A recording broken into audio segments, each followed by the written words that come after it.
You just finished a month of brutal final exam. Your brain feels tired, and all you crave is peace. For me, the answer is simple Bandarban যেখানে পাহাড় আছে কুয়াশা আছে আর আছে নিজের সাথে হারিয়ে যাওয়ার সুযোগ বান্দরবন মানেই পাহাড় শান্ত পরিবেশ আর হ্যাঁ একটু চ্যালেঞ্জিং অ্যাডভেঞ্চার তো থাকেই Today, I'm taking you on a journey through misty mountains, muddy trails, R crystal clear পানির পথ ধরে দেবতাখুম।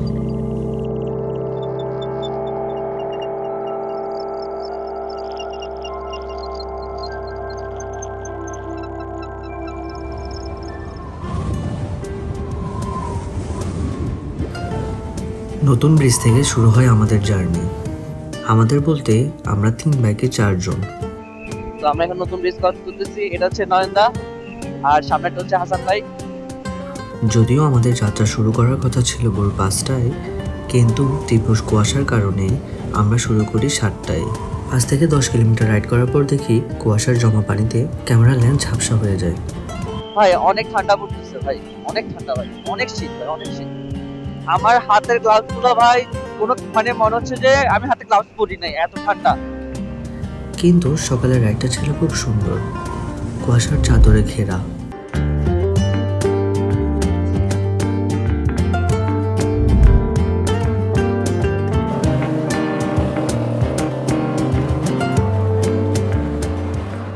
ফর্টি 8 কিলোমিটার রাইড করার পর ব্রেক নিলাম কেরানীহাট সাতকানিয়া ব্রেকফাস্ট করার জন্য।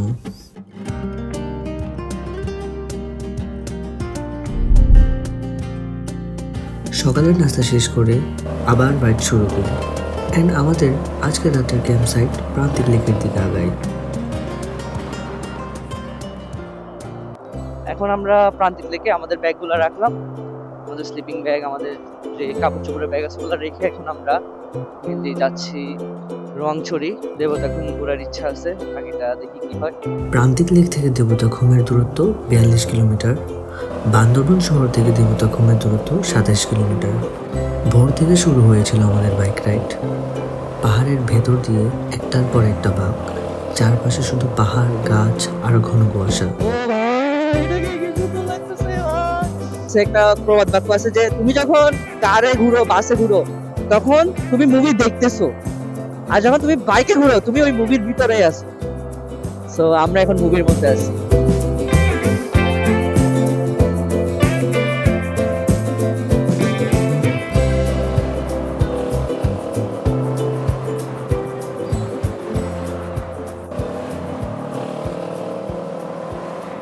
ঘণ্টাখানিক রাইড করার পর আমরা ভুল করে রোয়াংছড়ি বাজারে ঢুকে যাই।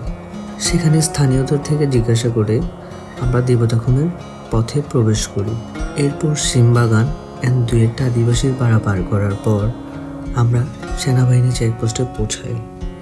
সেখান থেকে আমরা ট্যুরিস্ট ফর্ম ফিল আপ করে সাথে একটা গাইড নিয়ে সামনে আগাই। মিনিট 5 লম্বা ফিল এবং ডাউনহিল ক্রস করার পর গাইড দাদা আমাদের বলে এখান থেকে ট্রেকিং করে যাওয়া লাগবে। ট্রেকিংয়ের কথা শুনে আমরা ক্লান্ত হয়ে পড়ি, যেহেতু আমরা সকাল থেকে রাইড করে আসতেছি। এরপর আমরা শুরু করি আমাদের ট্রেকিং। চারপাশে উঁচু পাহাড় আর দূর থেকে ভেসে আসা পানির শব্দ। এই পথটা শরীরকে ক্লান্ত করে কিন্তু মনকে হালকা করে দেয়। মনে হচ্ছে না যত পরিশ্রম হতেছে। রাত্রে ঘুমাইছি 2 ঘন্টা, শুধু 2 ঘন্টা ঘুমাই। প্রায় 7টা থেকে 12টা পর্যন্ত খালি বাইকে চালিয়েছি আমরা। এই পথ না পেরোলে দেবতাখুমের সৌন্দর্য উপভোগ করা যায় না, কারণ এই যাত্রাটাই দেবতাখুমকে দেবতাখুম বানিয়ে তোলে। 15 থেকে 20 মিনিট ঝিরি পথ ধরে হাঁটার পর আমরা পৌঁছাই আমাদের কাঙ্ক্ষিত দেবতাখুম।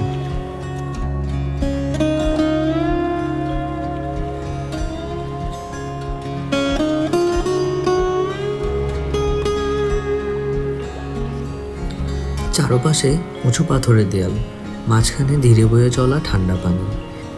এখানে দাঁড়িয়ে মনে হয় সময় যেন একটু থেমে গেছে। কোনো কোলাহল নেই, কোনো তাড়া নেই, শুধু পানি পড়ার শব্দ। পাথরের গায়ে লেগে থাকা আলো, পানির উপর নাচতে থাকা ছায়া, সব মিলিয়ে জায়গাটাকে মনে হয় প্রকৃতির নিজের হাতে বানানো একটি সিনেমার সেট। কেমন লাগতেছে দাদা? সেরা ভাই। অস্থির ফিলিং, এত শান্তি, এত নীরব ভাই, অসাধারণ ভাই, অসাধারণ। যারাই দেখতেছেন, I think you guys should come here, একবার হলে এক্সপিরিয়েন্স করা উচিত। আপনি চাইলে ভেলা দিয়ে আসতে পারবেন অথবা নৌকা, তো আমরা চুজ করছি এই ভেলা দিয়ে আসবো। একটু পরিশ্রম করে এই শ্যুটটা নিব, কারণ পরিশ্রম করলে সব কিছুর অন্যরকম মজা। যেমন কি যারা নৌকা দিয়েছে এরা বলতেছে অল্পতেই শেষ, মানে ছোট অনেক, বাট আমরা যারা ভেলা দিয়ে আসছি আমাদের অনেক পরিশ্রম হইতেছে, কিন্তু এত ছোট মনে হচ্ছে না, অনেক লম্বাই অনেক বড়ই মনে হচ্ছে। কি বলো সাফি? হ্যাঁ, অনেক বড় মনে হচ্ছে না? নৌকা তো ভাই সব জায়গায় উঠে,